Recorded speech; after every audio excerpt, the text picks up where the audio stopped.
the real reason avoidants ghost you. Have you ever found yourself asking, why did my avoidant suddenly pull away?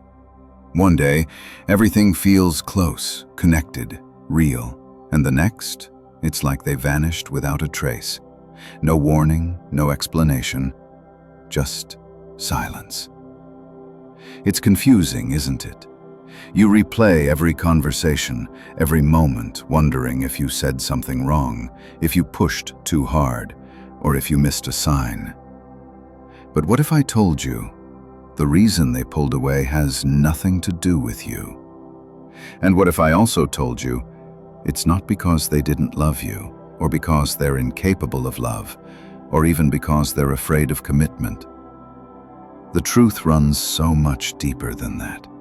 And once you understand this, everything about their behavior will finally make sense.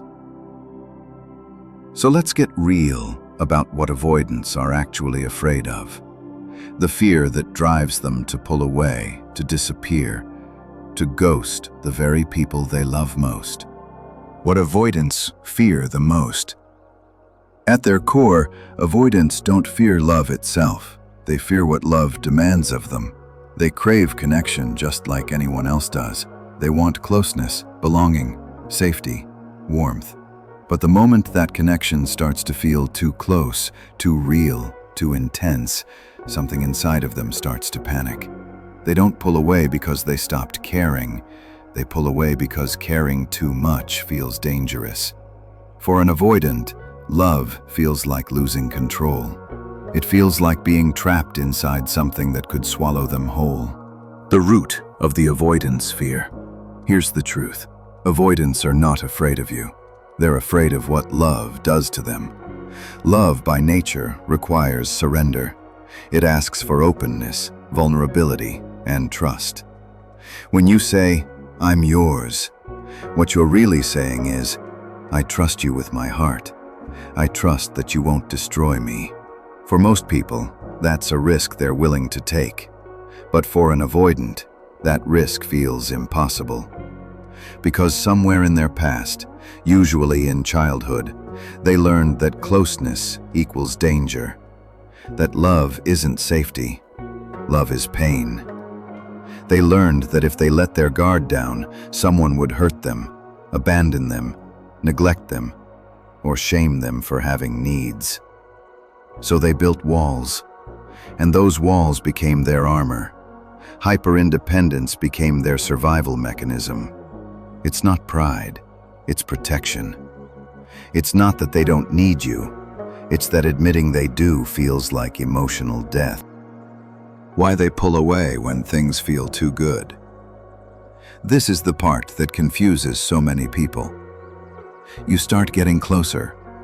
You see glimpses of their love, those moments where their walls come down and their heart shows. You think you're making progress, and then suddenly they withdraw. They become distant.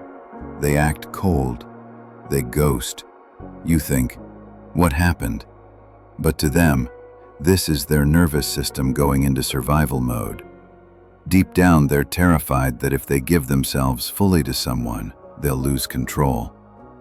They'll be forced to compromise, to depend, to adjust to another person's emotional world. And that terrifies them, because once they depend on someone, they can be hurt again. That's the avoidant paradox. They long for connection, but fear the very thing they desire. The deeper truth behind the disappearance. When an avoidant pulls away, it's rarely about losing interest. It's about losing control. They fear that once they're too deep in, too invested, too vulnerable, they'll have no way out if things go wrong. They'll feel trapped.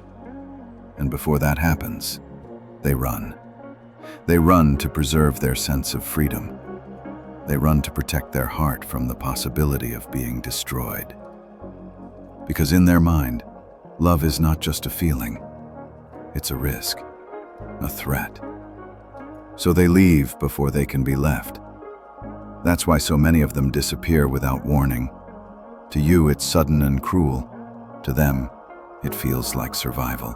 Why chasing them only pushes them further away. Here's the part most people get wrong. When the avoidant pulls away, we instinctively try to fix it. We reach out. We explain. We reassure them that we're not a threat. We try to show love, hoping it'll calm their fear. But for the avoidant, every attempt to talk it through feels like pressure. And the moment they feel pressure, their brain registers you as a threat to their autonomy. So they retreat even further. The more you chase, the faster they run. The only thing that ever makes them reconsider is your absence. Let them lose you. Because only when they lose you do they realize that their fear of losing control cost them something real. When an avoidant realizes what they lost. If your avoidant loved you, and yes, many of them do love deeply, your absence will hit them harder than you think. At first, they'll feel relieved, safe, untouched. But as time passes, that emptiness creeps in. And one day, they'll realize that in protecting themselves from pain, they protected themselves from love. That's when they start to understand that what they ran from wasn't danger. It was healing. That you weren't there to control them. You were there to meet them. But that realization has to come from them, not from your chasing, your convincing, or your waiting. It comes only when they feel the weight of what they lost. Can an avoidant change? Yes, but only if they want to. Because love, to an avoidant, is a paradox. They crave it, but they fear it. They miss you, but they don't know how to stay. They long for safety, but safety feels unfamiliar. Healing avoidance takes awareness, therapy, and the courage to sit with discomfort. Something no one else can do for them. So if you're watching this and you've been left by an avoidant, ask yourself this: why are you waiting for someone who keeps running away from love? You deserve a love that doesn't feel like a battlefield, a love that doesn't require you to prove your worth or beg for closeness. There will be someone out there who doesn't mistake intimacy for danger, who doesn't pull away when things get real.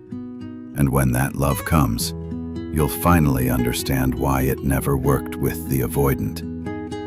Because the right person will meet your love with peace, not fear. Until then, stop chasing the avoidant. Let them sit with the silence they created. And remember, their fear has nothing to do with your worth. You were always enough. They just weren't ready to receive it. If this video helped you understand avoidant behavior and gave you some peace, leave a comment below and share your experience. And if you'd like more videos about attachment, healing, and emotional clarity, don't forget to subscribe. I'll see you in the next one.